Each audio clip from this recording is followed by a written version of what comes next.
Me conta um pouco sobre você, fala do Gerson Vieira e do seu conhecimento, faz uma mini bio para quem está nos assistindo Uma aí. mini bio. Vamos lá, vou fazer uma bio de TikTok aqui agora. Gerson Vieira. Eu sou engenheiro, matemático, professor de finanças, tenho MBA em macroeconomia e gestão de portfólio e sou atualmente consultor financeiro empresarial. Paixão por números, vamos falar Ah, assim? somente quando não tá na conta. É Nossa, é quando é lindo. Pix, né? É lindo. Quando é o Pix, aí já tá maravilhoso, É, né? Bom, como organizar a nossa finança, as nossas contas pessoais, porque mais uma informação nova pode agregar para mim para que eu melhore isso. Então, ou seja, para acertá-las, quem está ali desequilibrado, ou seja, para melhorá-las se a pessoa está já com ela equilibrada. olha, você trouxe um dado interessante, uma informação interessante, na verdade, e eu vou levar um dado aqui. 78% das famílias brasileiras estão endividadas. Então quer dizer o quê? Você vê, cada 10 famílias, 8 praticamente estão endividadas. E quando falo endividado, é dívida ruim. Aquela dívida de cartão de crédito, compra supérflua. Então, tem uma dívida boa também. Você vai Tem, falar aí para nós, tem, né? Dela. tem dívida boa. Ótimo. Tô É, querendo é aí, essa. então, essa pessoa que está endividada é porque ela não tem boa educação financeira e é normal, porque não tem educação financeira na base. A gente não aprende isso na escola, não aprende isso nas famílias. Que se você for instruído por pais que não tiverem educação financeira, a tendência é que você repita os hábitos deles. Você teve essa educação? Eu vou chegar um pouco nessa parte, amigo. Aham. Vamos lá. Vamos passar a carroça na frente dos bois, não, como diria vovô. Então, bora. Vou te deixar à vontade para você colocar, mas Então, eu queria que você contasse um pouco dessa parte ah, também, porque eu acho que isso pode inspirar as pessoas que então, não têm a A buscar. buscarem, né? então Se nós vamos você não teve Então nós também. vamos abrir aqui algumas frentes e depois conectá-las tudo num caminho Ótimo, comum. maravilhoso. Então Pensamento vamos lá. matemático. Exatamente. Então, se a gente entende que vivemos num país onde a maioria da população é endividada devido à falta de conhecimento financeiro, então nota-se que todo mundo tem problemas financeiros, a maioria. Uhum. Então, como é que a pessoa resolve esses problemas financeiros? Primeiro, ela tem que entender a realidade dela. Onde que eu estou? Cirúrgico. Eu ganho quanto? Quanto eu preciso para viver? Aí ela vai mapear os custos fixos. O que que seriam os custos fixos? Tudo que eu preciso para viver: água, luz, aluguel, pensão, e pensão entra, senão você vai preso. É... É Tem importante. gente que Pensão por alimentos, com certeza. a pessoa Importante. pensa As que poucas tem coisas gente da que pensa que cadeia. pensão não é Mas, custo fixo. aham, sim. Aí internet, vou colocar internet por quê? Porque hoje na sociedade das telas, internet virou um bem indispensável e tem gente que trabalha com isso. Então aí você pega todas essas contas básicas e você coloca no papel. Quanto que dá isso? O ideal é que isso dê no máximo 60% do que você ganha. Uhum. Se der mais, seu custo de vida está alto. Ah, mas eu já vivo com quase nada e deu mais, então você tem que ganhar mais. Ah, mas como eu vou ganhar mais? Então você vai estudar. Quando a pessoa traz problema, eu trago soluções. Então você tem que sempre pensar por esse ponto. Primeiro passo. Sim, O primeiro passo, então, é mapear o custo fixo. exatamente. Por quê? Seu custo fixo tem que estar em 60% do que você ganha. Ok.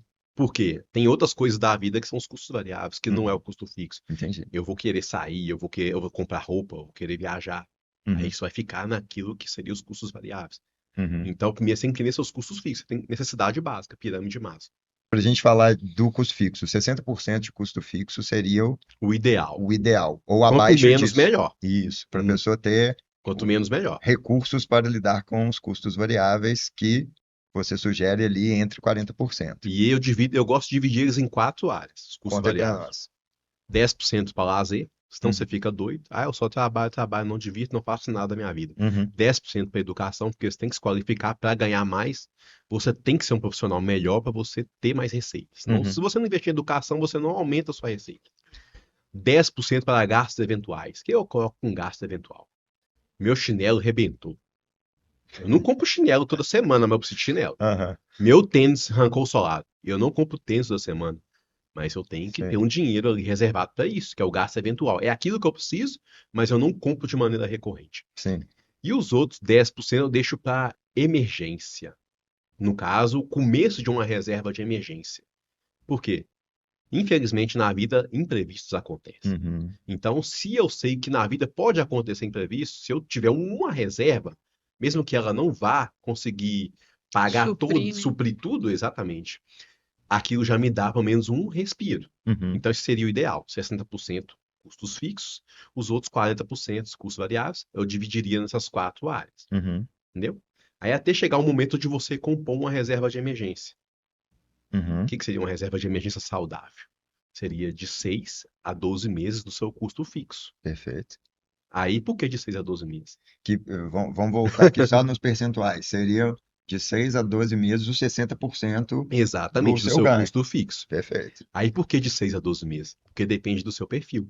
Se você é um servidor público concursado, você pode ter uma reserva menor, porque você tem seu salário garantido, desde que você não falte 30 dias do serviço, não cometa nenhum crime e não mate ninguém. Uhum. E no nosso caso aqui que a gente está falando, cuidadores. Então, cuidador, Nós isso eu estamos entro nessa falando de, seara. de pessoas que têm ganhos eventuais, que ela não tem, às vezes, nem a certeza da Exa- contratação, exatamente. né? Essa Ela, pessoa ah, deveria ter 12 meses. Por que 12 meses? Como você falou, ela é um cuidador, às vezes ela presta serviço como PJ. sim, Então, se muitas nesse vezes. caso ela já tem uma renda que oscila muito, depende muito do quantos plantões que ela faz. Uhum, Então, sendo assim, como ela tem uma renda variável, se ela tiver algum momento de doença ou alguma coisa, ela tem que ter uma reserva maior para poder suprir isso. sim, O ideal seria ter 12 meses. sim. Mas aí falando a respeito disso, porque isso aí é que começa a gerar, no meu caso, a construção também do equilíbrio e da possibilidade de você ter recursos para aplicação, para você potencializar o que é a sua saúde financeira, né? Então, depois que você tem esses 12, você acaba criando um hábito de ter essa reserva, e isso se torna uma constante.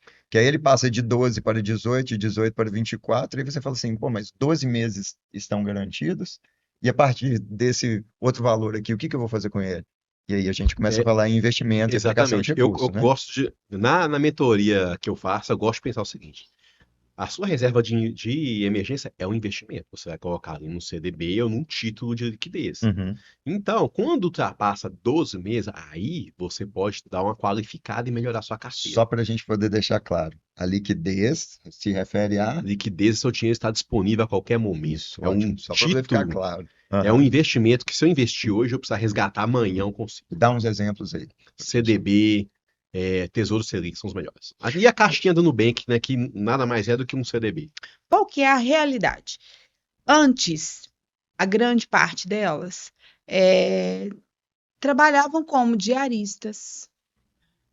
Elas estão começando ali a intelectualidade. Eu estudei, eu fiz um curso. O primeiro grande investimento de um cuidador é o curso dele. Observação assim no que a Tati está fazendo, eu acho que Vai é perfeito o caminho, né? Que a gente tem que entender o beabá, mas eu quis dar esse overview aqui, perguntando para ele, porque é também para a pessoa ter a exata sensação, quem está nos escutando, onde ela vai chegar. Sem dúvida. Então eu estou Até eu estou com essa testado, sensação né? aqui. Então a E gente a que é gente está possível. a gente está Isso, falando é. de um conhecimento que ele vai ser basilar, que ele falou ali de Uhum. como que ele acha que é o mais adequado. Então a gente está com a oportunidade de escutar um especialista falando, né, do que é a base dos 60%, os outros 40%, como que ele recomenda a divisão. E aí eu quis mostrar ali na hora que eu puxei, porque eu sou adepto do que ele falou, né, para você ter essa reserva de emergência. E aí eu estou mostrando, na verdade, depois que você tiver a emergência consagrada lá, que você tem os 6 meses, os 12 meses, para onde que você pode pensar? Sim, Então, existe um próximo degrau a ser alcançado Montar uma também, carteira de tá? claro. Então é isso. Foi só para a gente fazer esse overview, mas E o meu overview, que agora eu sou o advogado do diabo. Você foi o partido agora. uma pergunta. Aonde você, diante do estudo, né, dessa parte de psicologia, entra na cabeça do seu mentorado na ideia de que dívida se administra e não se abandona? Olha, primeiro é entender que tipo de dívida que a pessoa tem e quais compulsões que ela tem. Porque se a pessoa chega para mim e fala, eu estou com o cartão de crédito estourado, logo eu penso, ela tem uma compulsão por comprar. Ou ela é uma má gestora dos seus recursos. Aí eu vou tentar entender se ela é uma má gestora dos seus recursos ou se ela tem compulsão por Um comprar. jogo do tigrinho? Exatamente. Eu já tive uma mentorada que ela tinha compulsão por comprar. E ela recebia bem. Ela era engenheira, ela ganhava mais de 12 mil por mês. Então ela assim, o salário caiu, eu tô aqui em casa na bad, eu vou no shopping e gasto 3 mil reais com roupa. Uhum. Aí eu, mas você faz isso todos os meses? Todos os meses. Tinha Uhum. muitas roupas que ela não usava, roupa com etiqueta. Bem Então isso sustentável, aí, né? ela tá satisfazendo a necessidade dela com Não, uma um compulsão. capricho, Não, na verdade, não, a né? necessidade dela de É. liberar dopamina, né? Aí nós vamos para neurociência, exatamente. né? Regulação emocional. Regulação emocional. Bom você falar. Regulação emocional através da compra. Então, assim, se essa pessoa, o problema dela, que já não é de gestão, Uhum. o problema mais Sim, de tratar com um profissional sim, da área. sim. É entender isso. Agora, se for um problema de gestão, a gente administrar e trazendo dados para ela Uhum. poder entender, ó, você está fazendo errado, vai acontecer isso, e mostrar onde o buraco que ela está indo, e mostrar o caminho para ela sair do buraco. Uhum. E trazer uma perspectiva para ela. E eu sempre tento trazer um exemplo de uma coisa que toca a pessoa. Uhum. Por exemplo, a pessoa, por que você está querendo desenvolver seu lado financeiro? Uhum. Porque eu quero dar uma vida melhor para meus filhos. Então, eu sempre trago exemplo nisso. É porque eu não quero morar nesse ambiente que eu tô. Então, aqui você trago um exemplo disso. Ó, então, você comprar uma casa em tal lugar, você precisa fazer isso e Define isso. um objetivo. Exatamente. Maravilhoso. E entender aonde exatamente que ela está financeiramente. Uhum. Porque uma coisa é uma pessoa que está super endividada. Eu já peguei uma mentorada da vez que ela tinha 200 mil de dívida e ela ganhava 7 mil. Uhum. Então, ela estava desesperada. Sim. Ela tinha 12 anos de consignado Nossa, Deus. no salário dela. Sim. 12 anos. E detalhe, ela tinha tanto consignado que o banco foi empilhando em cima do tinha consignado que só ia entrar quando ela acabasse o outro, porque ela já tinha comprometido todo o limite necessário para poder debitar do salário dela. Então aproveita que você deu esse exemplo e conta para nós qual foi a sugestão, como é que você fez para as pessoas também A sugestão? aproveitarem. Eu fui dar a mentoria para ela. A primeira coisa que eu descobri é que ela tinha 7 notebooks. Ela tinha compulsão por comprar. Uhum. Nenhum ser humano precisa de 7 notebooks, a não ser que você tenha uma lan house. Uhum. Ela não tinha uma lan house. É. Aí na casa dela, o filho dela tinha um PlayStation 5 e um computador de games. Uhum. Eu falei, ela não tem necessidade disso. Você tem um PlayStation 5, que na época era muito mais caro do que é hoje, e tem um PC game, só com a cadeira do PC game valia mais de R$1.000. Uhum. Não tem necessidade disso aqui. Pra que os dois? Uhum. É um ou outro? Mas é porque tem jogo que tem tem no nenhum PC que não tem no no- PlayStation 5. Não, então manda escolher. A vida é isso. Uhum. É criar essa conscientização. Sim. E dentro desses 7 notebooks tinha um MacBook de quase R$10.000.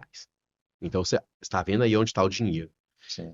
Fizemos um mapeamento de coisas que ela poderia vender. Aí vamos falar de uma forma objetiva. Essa cliente sua, essa mentorada sua, ela tinha supérfluo como um Compulsão objetivo, por comprar. né? Não, e o supérfluo, porque eram coisas que, Exatamente. tendo 7 notebooks, você não dá conta nem de usar os 7. Não, e detalhe, aonde ela trabalhava, eles ofereciam o notebook da empresa. Ela tinha uma Então ela disposição. não precisava de notebook. Ela tinha um novo, todo ano eles renovavam. Uhum. Não era o melhor, não era o mais top, mas não precisa comprar. Ótimo. Aí você deu um exemplo que simplificou a vida dela e ela conseguiu adequar as Vou contas, falar né? como é que foi o protocolo que a gente adotou. Uhum. No caso seguinte, eu cheguei para ela aqui, vamos fazer um levantamento do que você tem em vender. Primeiro argumento que ela trouxe. Mas se eu vender as minhas coisas, eu sinto que eu estou voltando para trás. Uhum. Aí, assim, A gente chamou o Fernando. aí eu falei que não. Aí eu falei que você está voltando para trás com 200 mil na sua conta para pagar em 12 anos. Uhum. Você vendendo isso aqui, você levanta esse valor em dinheiro. Com o dinheiro em mão, você chama o banco para negociar. Uhum. Se o banco não quiser negociar, não, você vai chegar para o seu gerente aqui, ó, eu arrumei um consultor financeiro e eu quero negociar essas dívidas, eu quero amortizar, porque eu não vou ficar pagando isso aqui, não. Sim. Se não der certo, aí eu buscar outros meios. Mas a estratégia foi essa. E deu certo. Deu em parte que ela não quis vender todos os notebooks. Entendi. Então o problema dela era mais para um profissional Uhum. da área de psicologia, psiquiatria. Porque Ficou com 6. Hã? É. Ficou com E, por exemplo, aí a gente está falando de uma realidade que talvez esteja um pouco distante Sim. das pessoas que estão buscando o nosso conteúdo nesse momento. E aí vamos falar que se a pessoa não tem um recurso de bens materiais, né, e aí também imagino que o débito seja menor. Porque o banco não dá um crédito ao Exatamente. qual ele não vê capacidade de você pagar. Exatamente. Mapeia pra gente como se eu tivesse 3 anos de idade. quais são os tipos de dívida para eu entender como que o meu dinheiro está saindo. Dívida ruim, dívida que não agrega nada na sua vida, é uma coisa que você compra e desvaloriza, uma coisa que não vai te levar para o seu objetivo. É uma satisfação imediata. Exatamente, imediatismo, boa. Dívida boa, algo que te alavanca de maneira patrimonial. Por exemplo, eu vou comprar um apartamento, aí eu compro financiado pela Caixa, usando Minha Casa Minha Vida, que tem crédito subsidiado. O que é o crédito subsidiado? É o dinheiro barato, que é um crédito abaixo do praticado no mercado. Logo, é uma dívida boa. Por quê? É um dinheiro que, se eu for no mercado pegar emprestado, eu não consigo aquela taxa. Porque o governo dá a contrapartida, Sim. porque não tem nada de graça. Então, já que é uma taxa mais barata praticada no mercado, é uma dívida boa. Que é uma dívida que eu posso contrair, porque eu estou adquirindo um patrimônio que vai repor a inflação. E às vezes a inflação pode ser até maior que a taxa que eu estou pagando naquela dívida. Então, isso seria uma dívida boa. Mas, por exemplo, pode ser uma dívida onde eu estou fazendo a dívida para realizar um sonho meu. Então, eu tenho, sei lá, o sonho de ir para Paris. E aí eu vou lá e contrair uma dívida para parcelar essa viagem para Paris.